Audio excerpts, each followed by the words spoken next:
আসসালামু আলাইকুম রহমতুল্লাহ। আমি আজকে এই ছোট ইনকিউবেটরটা চালু করেছি, ভিতরে ডিমও দিয়েছি। তো যাই হোক, এটা আমি টেস্ট স্বরূপ দিয়েছি। আমার বড় ইনকিউবেটর যেগুলো আছে এগুলো অফ অফ রয়েছে, দেখতে পাচ্ছেন এগুলো অফ রয়েছে। এই পাশে আরেকটা আছে। তো এটা চালু, অর্থাৎ এই ইনকিউবেটরটি একজন বিক্রয়ের জন্য আমার কাছে দিয়েছে, অর্থাৎ এই ইনকিউবেটরটি বিক্রয় করবে সে অনেক দিন থেকে আমাকে বলতেছে। তো যাই হোক, আমি সময় পাইনি। তো ইনকিউবেটর আমি যদি বিক্রয় করি, এই ইনকিউবেটরটা আমার কাছে থাকা লাগবে। এই ইনকিউবেটরটা যদি আমি অ্যাড দিয়ে দিই, অনেকে আমাকে ফোন দিয়ে ইনকিউবেটরটা দেখতে চাইবে যে আমাকে দেখান। তো যাই হোক, যার জন্য আমি যিনি ইনকিউবেটরের মালিক ওনাকে ফোন দিয়েছিলাম। তো উনি আমাকে বললো বাড়ি থেকে, উনি বাড়িতে থাকেন, উনি বাইরে থাকেন, যে কোনো একটা কাজের জন্য বাইরে থাকেন, আব্দুল হালিম ভাই।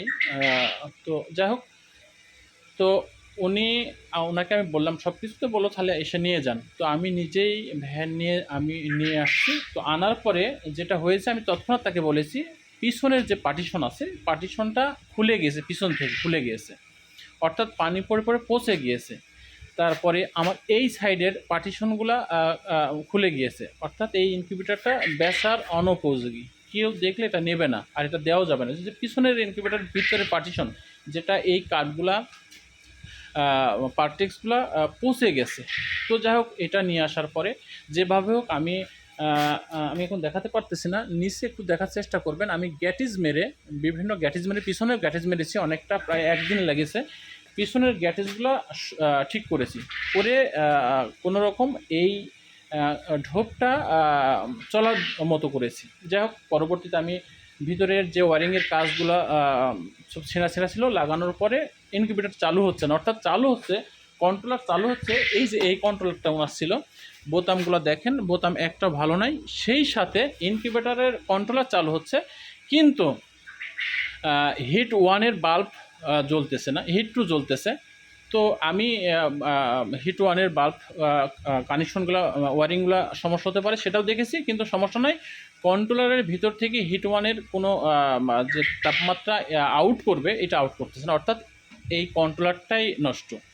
তো কন্ট্রোলারটা আমি বাদ দিয়ে দিলাম, দিয়ে আমি আমার আরেকটা আমার ইনকিউবেটারের, আমার সকল সময় সমস্ত ইনকিউবেটারে ডবল কন্ট্রোলার থাকে। তো আমি এটা ছিল, এটা লাগানোর পরে হচ্ছে, কিন্তু ফ্যান চলতেছে না। এই যে ফ্যানটা, এই ফ্যান চলতেছে না। পরবর্তী ফ্যানটা আমি চেঞ্জ করে দিলাম, ফ্যান চালু হলো, এবং কন্ট্রোলার চেঞ্জ করার পরে সমস্ত কার্য মানে কন্ট্রোলার যে কার্যক্ষমতাগুলো সচল হয়ে গেল।